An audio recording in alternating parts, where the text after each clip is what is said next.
Captain Byron stared at the empty space where the human ship had disappeared. His crew was still silent. Cube's message echoed in his mind. You didn't look close enough. Philrex thought they had seen everything in the galaxy. But this changed everything. He turned to his second-in-command.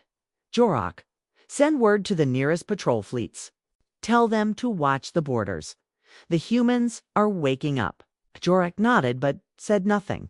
He looked pale. He had seen the human up close. He had seen what one human could do. What if there were more? Far away in deep space. A quiet asteroid belt began to hum. One by one, hidden bunkers opened. Inside, cryopods lit up. Humans, frozen for over 100 years, slowly came back to life. Their eyes opened. They didn't panic. They remembered everything. One by one, they stepped out of the pods. Their armor clicked into place. Their old Earth tattoos still marked their skin. Never again. A tall woman stood at the center of the awakening. Commander Riva. Status report, she ordered. A drone floated beside her. Thalrex invasion failed. One of ours sent the signal. It's time. Riva smiled, but it wasn't a kind smile. Then let's finish what they started. On the Thalrex capital planet, panic had started. Chancellor Vec tried to calm the council. We have the strongest military in 3 sectors. We've crushed entire species before. But her words fell flat, 'cause for the first time they weren't fighting a new enemy. They were fighting the ghosts of the past. Our senator whispered. What if the humans never disappeared? What if they were waiting? No one answered. Because somewhere deep down, they all felt the same thing. Fear. Meanwhile, Commander Riva's fleet left the asteroid belt. Their ships were old, Earth tech from the first contact war, but now rebuilt with alien parts. They were faster, stronger, smarter. At the center of the fleet was a large carrier, the EA's Vengeance. Inside its war room, Riva stared at the star map. Dozens of human sleeper fleets were activating across the galaxy. She pointed to the heart of Thalrex space. We don't hit their borders, she said. We hit their throne. Back on Captain Byron's ship. He tried to warn command again, but the signal jammed. Static filled the screen. Then a strange sound broke through. Not a voice, but a pulse, repeating beat. Like a heart or a war drum. Jorok leaned in. What is that? Byron whispered a message. The signal cleared just enough to show a word carved in static. Awakened. On a desert moon near the Thalrex mining colonies, miners started vanishing, first in ones, then in groups. At night, strange lights appeared in the sky. One survivor was found mad, shivering, eyes wide. He only repeated one sentence, they walk among us again. Across the galaxy, stories began to spread. Of ships that didn't respond to hails but destroyed anything in their path. Of humans with silver eyes and memories of 10 wars. Of old Earth satellites that suddenly powered up, scanning every planet in Thalrex territory. At first, the Thalrex thought it was propaganda. Until those ships arrived at their borders. Until planets went dark. Until no one came back. In the deep black, the human survivor from the colony, the one who started it all, sat in silence aboard his ship. He had no name anymore. He had burned it long ago. He spoke only to the AI inside his helm. Did they receive the message? The AI replied, yes, they remember. He looked out the window. In the distance, the EA's Vengeance moved like a ghost through space. He smiled. It's time. Cliffhanger Chancellor Vec stood in her private chamber staring at an old photo. A human man shaking hands with Thalrex leaders. It was taken before the war, before the betrayal. Touched the glass. We should have kept the peace. Suddenly, the power cut out. Her guards shouted, then screamed. A figure stepped out of the shadows, human, alive, and angry. The final memory, the lights flickered. Chancellor Vex stepped back slowly as the human soldier moved closer in the dark. He wore no armor. His face was calm, but his eyes cold. Silver, ancient, said everything. The Thalrex guards aimed their weapons. "Don't," Vec ordered. He came alone. The human stopped just a few steps away. "You remember me?" he said quietly. Vec nodded. "I do. You were there when the treaty broke?" The human gave a small nod. "You said we were dangerous, that we couldn't be trusted. You burned 3 of our colonies," she replied. "Without warning, you invaded our sky," he said. "We warned you, over and over. We asked for peace. You wanted control." A pause. The room was silent. Then the human said, "We didn't disappear. We simply remembered." On the EA's vengeance, Commander Riva prepared for the jump to the Thalrex capital system. Ships aligned, her crew reported. She looked at the screen. One red dot, the capital. "We don't destroy them," she said. "We remind them." The fleet moved forward like a storm. Back in the chamber, Chancellor Vex sat across from the human. No guards, no weapons. Just 2 leaders, separated by war and history. "Why? Come now," she asked. The human answered, "Because the galaxy forgot who we were. Vex said they feared you." He leaned forward. "They should have." But then his voice softened. "We didn't wake for revenge. We woke because we saw the signs again." Vec blinked. "What signs?" He tapped the table gently. "Rising empires, broken treaties, alien races used as tools. We've seen this before. In deep space, near the Thalrex border, a small Thalrex scout ship spotted the human fleet. It sent a warning, then tried to flee. It's too late. The Vengeance disabled its engines, but didn't destroy the ship. Instead, it transmitted an old Earth message. We do not conquer, but we remember everything." Chancellor Vex poured 2 glasses of water, a gesture of peace. "Do you think war is coming again?" she asked. The human nodded. "Not from us. But yes, it's coming. The Zyrex Empire. Others like them. Hungry, fast, dangerous." He paused. "But humans, we adapt." He slid a small drive across the table. "Everything you need to survive the next war. Our data, our plans, our past." She stared at the drive. "Why share this?" He stood up. "Because long ago, we believed we could trust you." He turned toward the door. "If you break that trust again, we won't be hiding next time." At the same moment, "Commander." Riva's fleet dropped out of hyperspace just outside the Thalrex capital system. Sirens rang across the planet. Thalrex defense ships scrambled, then paused because the human fleet didn't fire. Instead, it stopped in perfect formation and sent a message, not in code, but in clear spoken Thalrex language. "We are not your enemies, but we remember how this ends." Chancellor Vex stepped onto the council floor. Every senator stood silent. She raised the drive the human had given her. "This is everything. Their history, their warnings, their pain." One senator asked, "What should we do?" Vex said, "We listen, and we choose peace." On a quiet moon, the human survivor stood in the ruins of the first colony. Its mission was complete, but his voice still carried weight. He activated a signal beacon and whispered into the stars, "We've shown them who we are. Now let's see who they become." Final scene, across the galaxy. Other races began to speak again of Earth, of the humans who fought monsters, who disappeared, who returned without a sound but with power. Stories spread. Some told tales of human rage, others spoke of human mercy, but all agreed on one thing: in crisis, find a human. Or run fast the other way. The end. Karan sat alone in the dark, surrounded by locked screens and silent alarms. His room was disconnected, cut off from council systems, but not from memory. He reached for an old device, something analog unlinked to the galaxy's net. Was dusty, heavy, and old-fashioned? Inside, there was a metal chip marked Project Atlas Level Red Clearance. Only he inserted it into a private reader. A warning appeared. This file is forbidden. Viewing is a breach of Galactic Treaty 7.3. Proceed. Karen didn't hesitate. He pressed yes.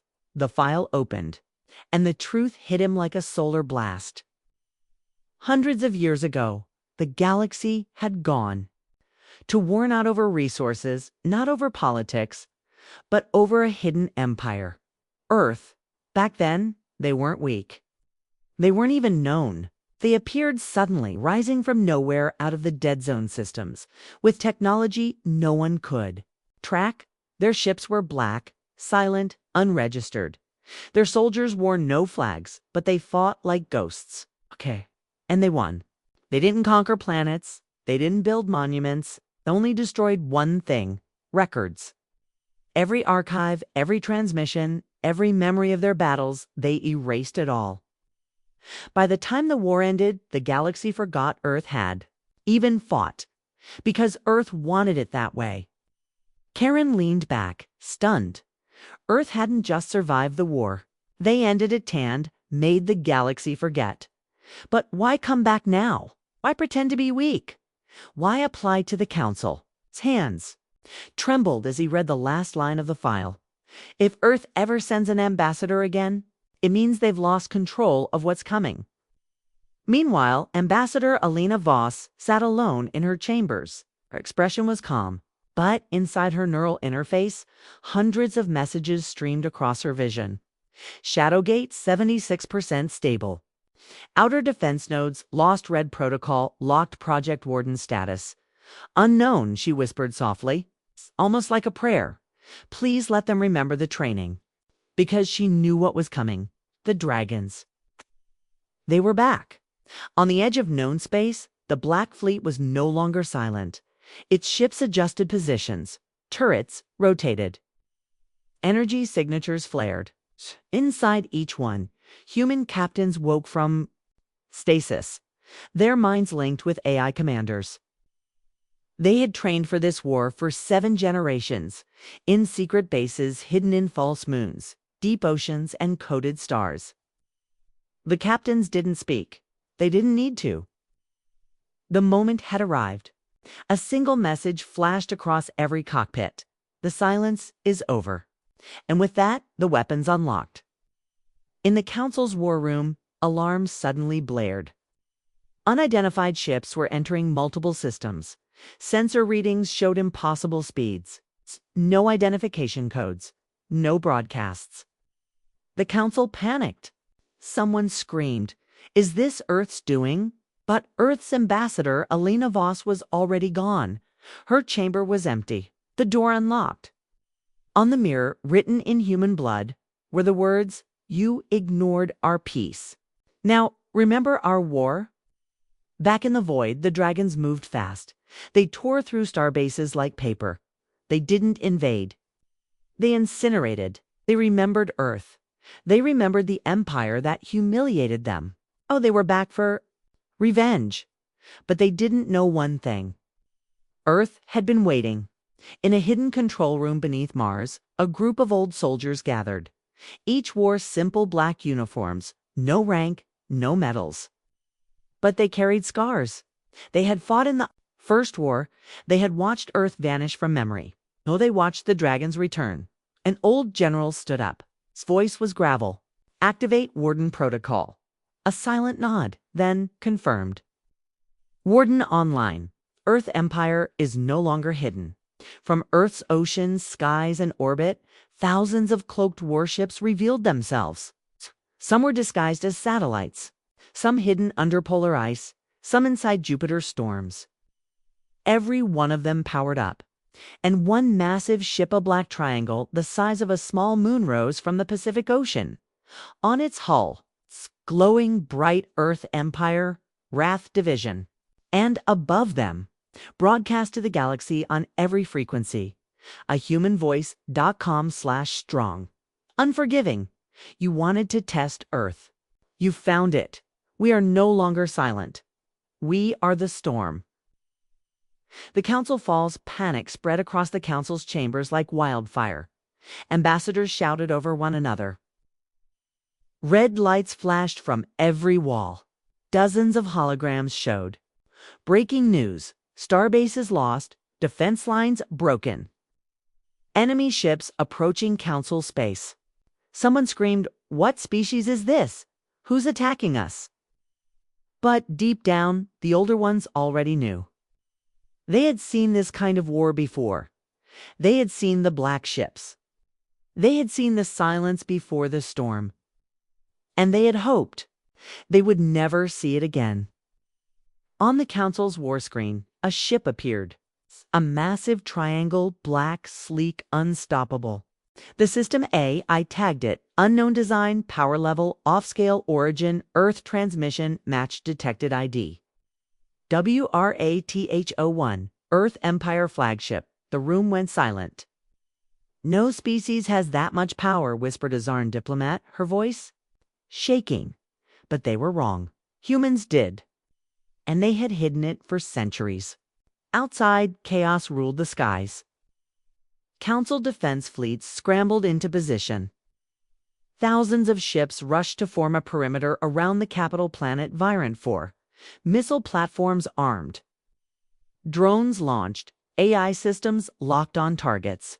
Then the human fleet jumped in. They didn't speak. They didn't negotiate. They opened fire. It wasn't a battle. It was a message. Council ships exploded before they could even fire. Defense codes were bypassed like they were toys. Humans had their encryption. Humans had their battle strategies. Humans had everything. It was as if they had prepared for this exact war for decades. 'Cause they had. Back inside the council chambers, screams echoed as tremors shook the walls. Shields down. Someone yelled, "We've lost power to the central grid." The council's central AI flickered. Then it died. And in its place, a human face appeared on every screen. Lena Voss. She stood in the ruins of her once simple ambassador chamber. Now it looked like a command post. Behind her stood elite soldiers in black armor, each with glowing helmets and rifles the council had never seen. Her voice was calm, deadly. "We offered peace. You laughed. Now the galaxy will learn why Earth went silent." She raised her hand. A screen behind her showed the capital city from above. The human fleet hovered like vultures over prey. Then the city's defenses fell and the black ships descended. Down on the surface, the council's people tried to flee. Shuttles lifted off but were caught in tractor beams and brought back down. Soldiers ran to bunkers but doors wouldn't open. Earth had already hacked their systems. They weren't killing civilians. Not yet. But they wanted everyone to. Watch. At the center of the chaos, one being refused to run. High Chancellor Alrex, leader of the Galactic Council, stood in his throne hall. He was old, proud, dangerous, and he had faced war before. He activated the final failsafe through Worldbreaker, cannon hidden deep beneath the city. A weapon of last resort, never used in the Council's history. It targeted the largest Earth ship in orbit, WRATH-01.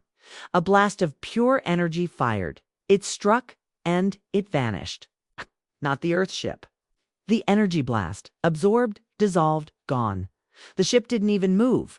Then it returned fire. A single pulse. Chancellor Alrex's hull exploded in light. Across the Council's homeworld, people watched their leaders fall. Human forces moved in swift, silent, precise. They didn't loot, they didn't destroy more than needed. But they took control. Every communications hub, every data tower, every power station. Earth wasn't invading. They were replacing. At the edge of the city, Karan, the war historian, stood watching it all unfold. He had tried to warn them. He had seen the signs. He had read the forbidden files. Now he saw it with his own eyes. And what shocked him the most wasn't the power. It was the control. Earth was doing this with discipline, mercy even. Weren't burning the galaxy down, they were reminding it. Above the city, WRATHO-1 sent out a signal. It wasn't a threat. It was a statement. This is Earth. We are not applying to join the Council. The Council is now under new leadership. Welcome to the Second Galactic Era. Some species tried to resist. They launched fleets, sent assassins, tried to break through Earth's communication codes. But none of it worked. Humans were always one step ahead. In fact, they had already expected the resistance. And their answer wasn't more destruction. It was worse. They showed what was coming. A final broadcast was sent across the galaxy. From a hidden system marked only as black, the image was a planet, half mechanical, half living. Orbiting it were hundreds of moon-sized stations. In their center floated something ancient and alive, a being gigantic. Silent, its skin looked like metal, but its eyes burned like stars. The message was simple. The real enemy is awakening. Earth didn't build an empire to rule. Earth built an empire to protect you. Pray we're still strong enough. The galaxy was quiet, too quiet. After Earth took control of the Council, most planets stayed silent. Some surrendered. Others waited in fear, but Earth didn't celebrate. Their fleets didn't return home. They began fortifying, rebuilding ancient outposts, activating old satellites, calling fleets from deep space. Something was coming, and only Earth knew what it was. On a moon near the edge of known space, Ambassador Alina Voss stood in front of a strange artifact. It was tall, black, and covered in runes no one could read except her. Behind her stood General Ikari, head of Earth's secret defense program. "We delayed them for 1,000 years, Alina said quietly. Now they found a way back. This general didn't ask who they were. He already knew. Thousands of years ago, before the Council existed, there was another power. The Records. Called them the Null. They didn't use ships, didn't use weapons. They were the weapon. Planets died in silence. Stars collapsed without warning. Whole civilizations vanished overnight. It was as if the universe itself rejected life. And now, the signs had returned. A star in Sector 91 flickered, then died. No explosion, no radiation, just gone. Earth's. Deep watch sensors confirmed the worst void signature detected. The same signature seen thousands of years ago. The Null were awakening. In the old Council chambers, now Earth's command center, a message played on repeat. This is Earth Command. All species prepare for Null contact. Do not attempt communication. Do not engage alone. Fall under Earth control. Or fall alone. Some called it fear-mongering. Others called it war propaganda. But one thing was clear. Earth wasn't fighting for power anymore. They were fighting to keep the galaxy alive. On a distant colony, the first contact happened. A mining outpost sent a distress call. Strange shapes, no energy reading. We're surrounded. Then silence. When an Earth scout ship arrived, they found nothing left. No buildings, no bodies, just ash floating in zero gravity. And a message burned into the rock. Life is an error. General Ikari stood before the joint command of Earth's secret empire. Holograms of human fleet commanders, alien allies, and AI war minds filled the chamber. He pointed to the galactic map. 5 more stars had gone dark. Not destroyed, erased. The Null weren't invading. They were deleting reality. Earth's best scientists worked in panic. Dr. Talia Sarin, head of temporal physics, gave the update. No one wanted to hear. The Null are not using technology. They're rewriting physics. They don't destroy planets, they rewrite the rules around them. Everyone fell silent. We don't need stronger weapons, she said. We need a different kind of mind. The Council called for the archive.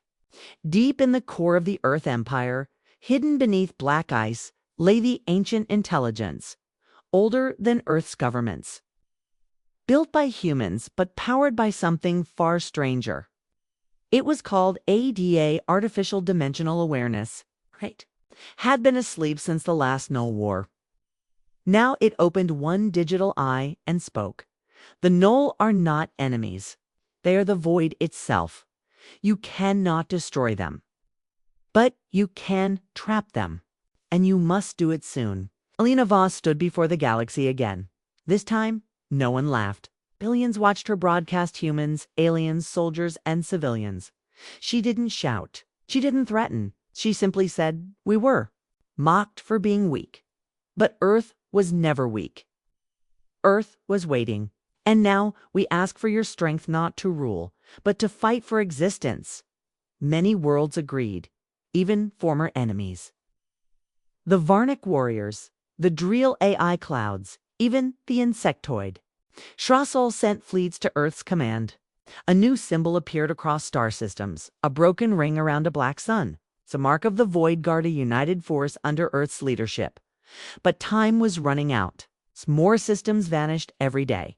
And then it happened. A massive rift. Opened beyond the galactic rim. From it came something no one could describe.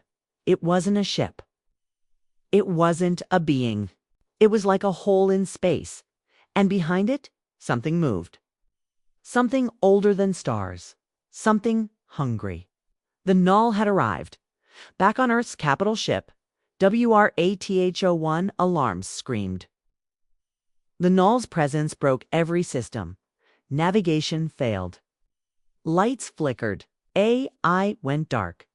Only one voice remained clear. Ada null breach in 92 seconds. Recommend evacuation of all biological units. Initiating dimensional lock protocol. This is not a battle. This is survival. The last war of your HFY sci-fi story.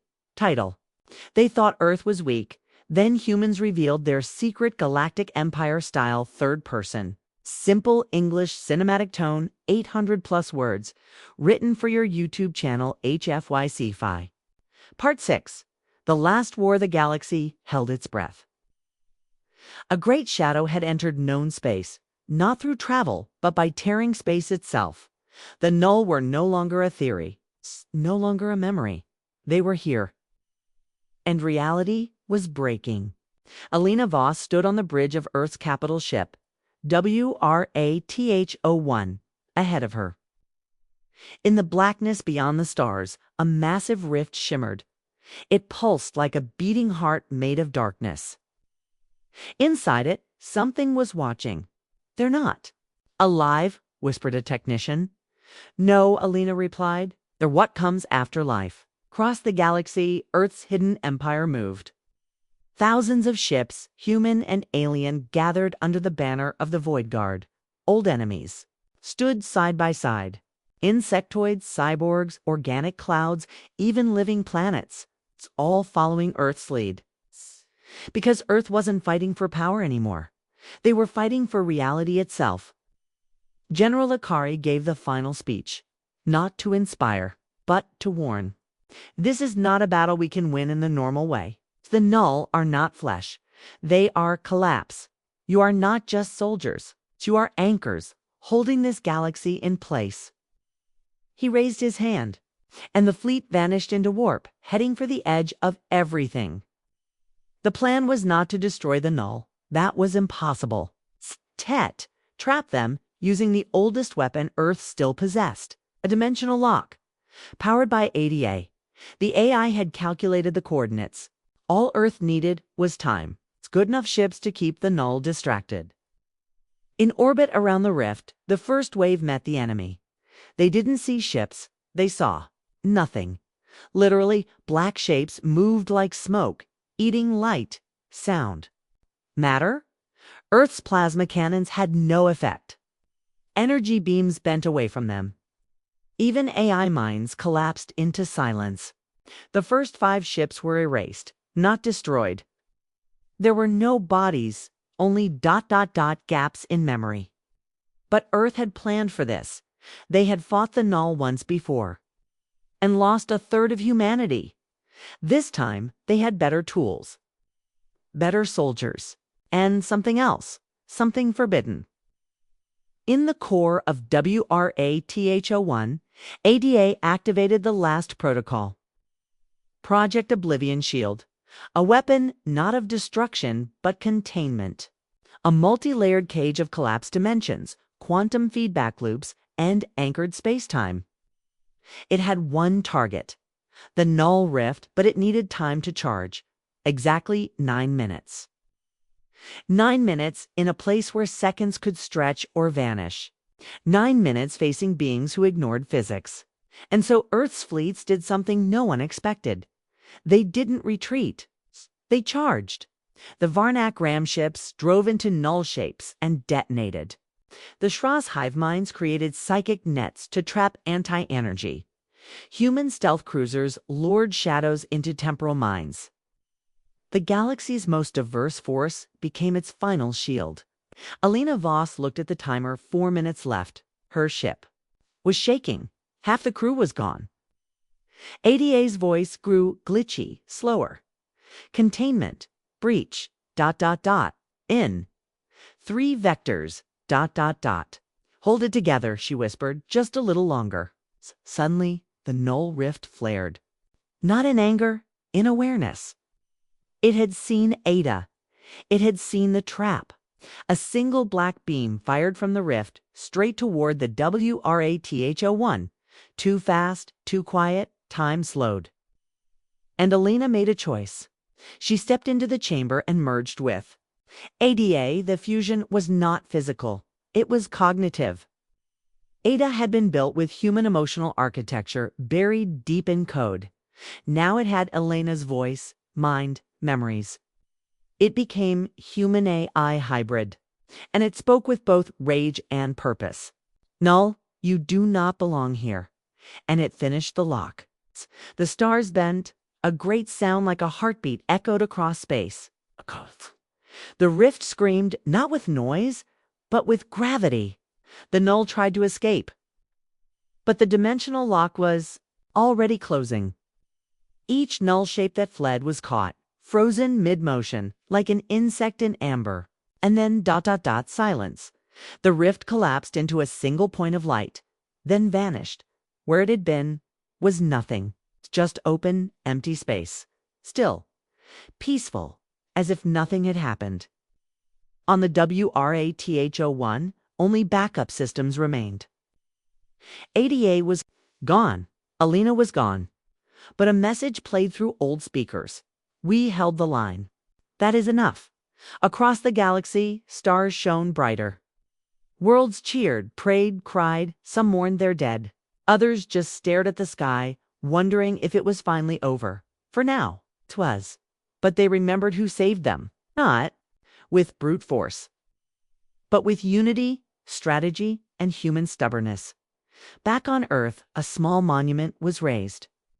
It showed no guns, no ships. Just a human woman standing beside a strange AI orb. Under it, the words, "They thought we were weak, but we were waiting. And when darkness came, we were ready."